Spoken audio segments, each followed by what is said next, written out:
नमस्ते दोस्तों, हमारे इस वीडियो में आपका स्वागत है। आज हम एक ऐसे मुद्दे पर चर्चा करेंगे जो बिहार की राजनीति में इस समय सबसे ज्यादा चर्चा में है। आज हम बात करेंगे बिहार की सियासत में चल रही गर्मागर्म बहस की, जो कांवड़ यात्रा को लेकर छिड़ी हुई है।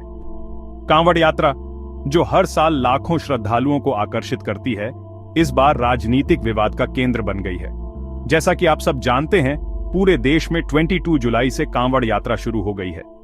यह यात्रा शिव भक्तों के लिए एक महत्वपूर्ण धार्मिक आयोजन है, जिसमें वे गंगा जल लेकर अपने अपने गांवों और शहरों में शिवलिंग पर चढ़ाते हैं। यूपी और उत्तराखंड में तो ये यात्रा पूरे महीने चलती है और वहां की सरकारें इस आयोजन को सफल बनाने के लिए हर संभव प्रयास करती हैं। लेकिन बिहार में इस बार ये यात्रा एक बड़ा मुद्दा बन गई है। यहाँ की राजनीतिक पार्टियों के बीच इस यात्रा को लेकर तीखी नोकझोंक चल रही है। तो चलिए सबसे पहले बात करते हैं बीजेपी नेता प्रेम रंजन पटेल के उस बयान की।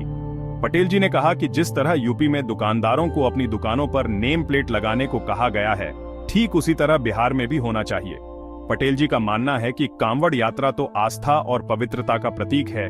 ऐसे में दुकानदारों को दुकान के बाहर अपना नाम लिखना कोई बड़ी बात नहीं। इससे न केवल यात्रा के दौरान व्यवस्था बनी रहेगी, बल्कि श्रद्धालुओं को भी सुविधा होगी।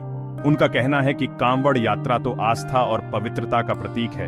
ऐसे में दुकानदारों को दुकान के बाहर अपना नाम लिखना कोई बड़ी बात नहीं। इससे न केवल यात्रा के दौरान व्यवस्था बनी रहेगी, बल्कि श्रद्धालुओं को भी सुविधा होगी। लेकिन पटेल जी के इस बयान से सियासी पारा चढ़ गया है। विपक्षी पार्टियों ने इस बयान को लेकर बीजेपी पर तीखे हमले किए हैं। जेडीयू और आरजेडी के नेता तो एक दूसरे पर तंज कसते नहीं थक रहे। जेडीयू का कहना है कि बीजेपी इस मुद्दे को बेवजह तूल दे रही है, जबकि आरजेडी का मानना है कि बीजेपी का मकसद सिर्फ राजनीतिक लाभ उठाना है। आरजेडी के प्रवक्ता मृत्युंजय तिवारी जी का कहना है कि बीजेपी तो बस जेडीयू को तंग करने के बहाने ढूंढ रही है। उन्होंने कहा कि बीजेपी को राज्य की असली समस्याओं पर ध्यान देना चाहिए, न कि इस तरह के मुद्दों पर राजनीति करनी चाहिए।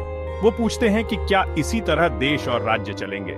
क्या हम हर धार्मिक आयोजन को राजनीतिक रंग देंगे? ये सवाल वाकई में सोचने पर मजबूर करता है। जेडीयू की प्रवक्ता अंजुम आरा जी ने कहा कि हमारे देश की खूबसूरती ही यही है कि सभी धर्मों के लोग मिलजुल कर रहते हैं। उन्होंने कहा कि हमें इस एकता और भाईचारे को बनाए रखना चाहिए, न कि इसे तोड़ने की कोशिश करनी चाहिए। उन्होंने कहा कि नीतीश कुमार जी ने कभी भी समाज में जात, धर्म या मजहब के नाम पर भेदभाव नहीं किया।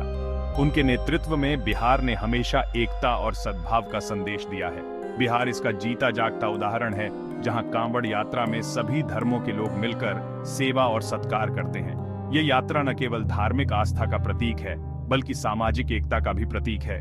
मृत्युंजय तिवारी जी ने जेडीयू पर निशाना साधते हुए कहा कि बीजेपी का मकसद सिर्फ नफरत फैलाना है। उन्होंने कहा कि बीजेपी को राज्य की असली समस्याओं पर ध्यान देना चाहिए, न कि इस तरह के मुद्दों पर राजनीति करनी चाहिए। उन्होंने कहा कि देश अपने नियम, कानून और संविधान से चलेगा, बीजेपी के हुक्म से नहीं। यह बयान बीजेपी के लिए एक कड़ा संदेश है कि उन्हें संविधान और कानून का सम्मान करना चाहिए। तिवारी जी ने यह भी कहा कि बीजेपी का पिछले चुनावों में प्रदर्शन बहुत खराब रहा और अगर यही रवैया रहा तो बीजेपी बिहार से बिल्कुल साफ हो जाएगी। उन्होंने कहा कि जनता अब जागरूक हो गई है और वह ऐसे नेताओं को बर्दाश्त नहीं करेगी जो सिर्फ नफरत और विभाजन की राजनीति करते हैं। बिहार की सियासत में कांवड़ यात्रा को लेकर छिड़ी ये जंग अब कहां जाकर रुकेगी, ये तो देखने वाली बात है। ये देखना दिलचस्प होगा कि आने वाले दिनों में इस मुद्दे पर क्या नया मोड़ आता है। आप हमें कमेंट्स में जरूर बताएं कि आप इस मुद्दे पर क्या सोचते हैं। आपकी राय हमारे लिए बहुत महत्वपूर्ण है। और हाँ, वीडियो को लाइक और शेयर करना न भूलें। साथ ही हमारे चैनल को सब्सक्राइब करें ताकि आप कोई वीडियो मिस न करें। धन्यवाद।